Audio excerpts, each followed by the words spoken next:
Maria, what are we tasting today? So we're tasting white port. Okay. We do. I love white ports. I think just they're really not known from people in general, um, but you can find the biggest diversity. I think, in my opinion, in white ports.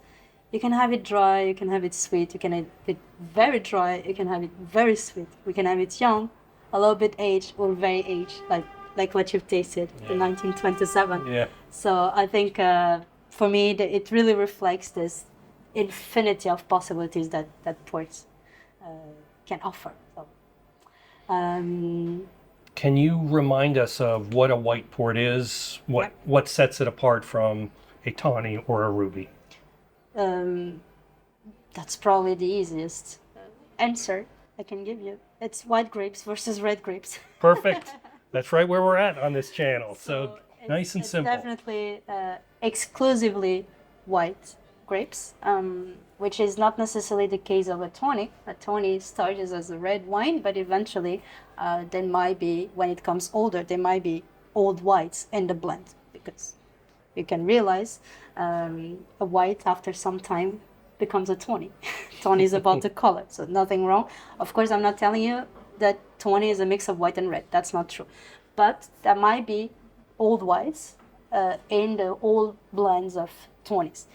But a white, it's exclusively white grapes, so no red grapes in the whites.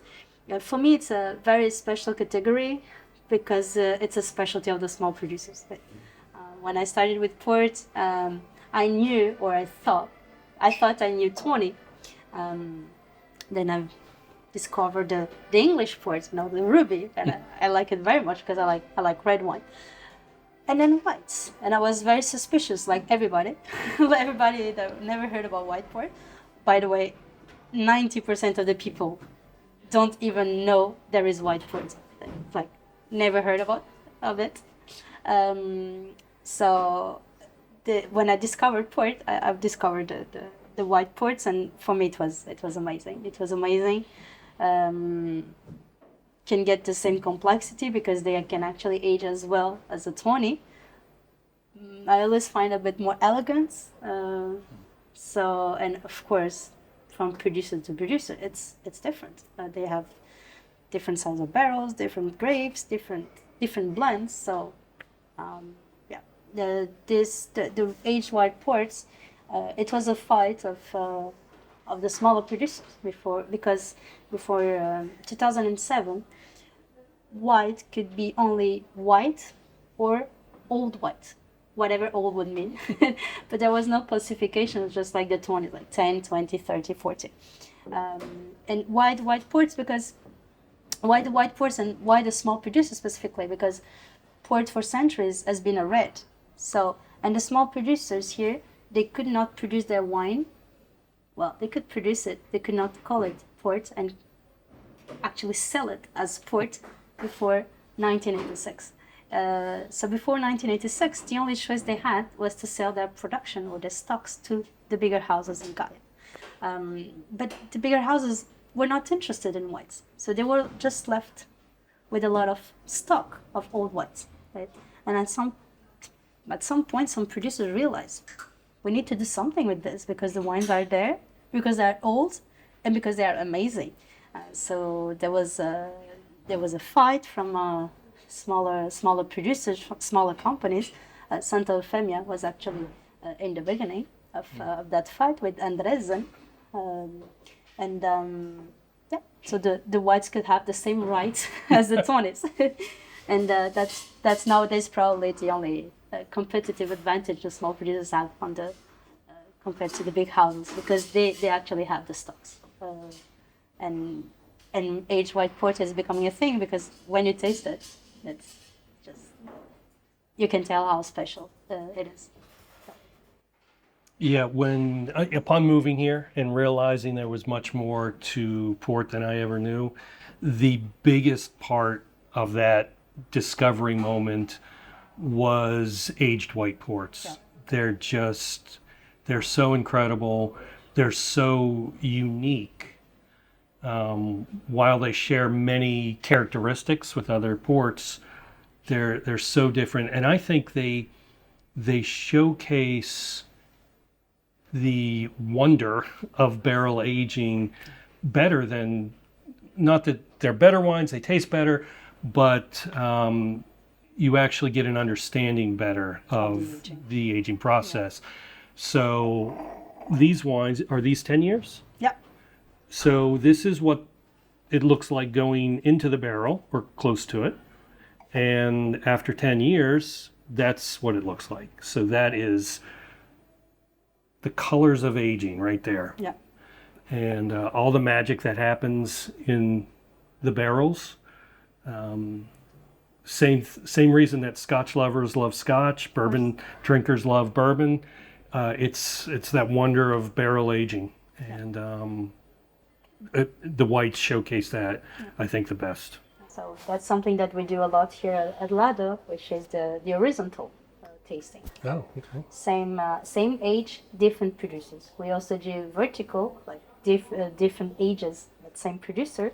So to realize the impact of the aging, in that case, that I love the horizontals because it's about diversity. It's about showing how a same wine from different producers can be different, and this kind of tasting really reflects the identity of the producers. So 10 years old whites, 10 years it's a blend, etc. So it's not one unique wine that spends exactly 10 years. This will be an average, this more than an average a style. So we'll have older wines, younger wines, and the average, to make it simple, will be 10 years. So we've got 4 white ports aged for 10 years. And they look very completely different one from the next. Why is that? Different grapes, different realities, different size of the barrels, different blends. You can do skin contact or not. You can have a 225 liters barrel, or you can have a 750. So a lot of variables that will have an influence in the end. You talked about the accessibility of port and how it was important that you make it accessible to everyone. And to me, one of the things about port being accessible is it makes an incredibly well-aged, complex wine accessible to anyone. Yeah. So granted, a 100-year-old tawny is going to be priced at a 3,000 minimum. right. So that's not something everyone's going to buy. Yeah. But you can come in here and taste a glass for a very reasonable fee. If again, something like a horizontal tasting, you want to see what people are doing, or a vertical, the same producer producing the same wine over different years. So for ports, it would be a 10, 20, 30 or 40, and then maybe 50 now. Yeah, now that that's official. So you can see the difference that the aging makes with that same winemaker. Or you can look at different wines from different winemakers. Basically, whatever you want to learn about port, I honestly believe you can learn it here at Lado. Now, you might have to come back several times, but I'm sure that they will. I'm sure that they will allow that. So, I've talked before about. I think that aged white ports can very well be like the next thing. There's currently this bourbon craze in the States where people are paying hundreds of dollars on the secondary market for a whiskey that's made to be sold at $40 or $50, and they're spending hundreds of dollars for it. It doesn't make any sense. Like, as soon as somebody opens a new label, their entire stock is sold out. the reason that I used to enjoy drinking bourbon in the US, I still enjoy it, just not as accessible here. It's all represented here. This is a different experience because it's a fortified wine, so there's a degree of sweetness there. But that barrel aging and just the depth that it adds, this starts off as a white wine, and it ends up as something completely different. So, Maria and her colleagues invite you to join them at Lado Wines. Reservations are recommended and can be done online, via email, or by phone. Thanks for watching this video. I hope you like it, and please subscribe the channel if you want to learn about port wine. That's good? Perfect. Yeah.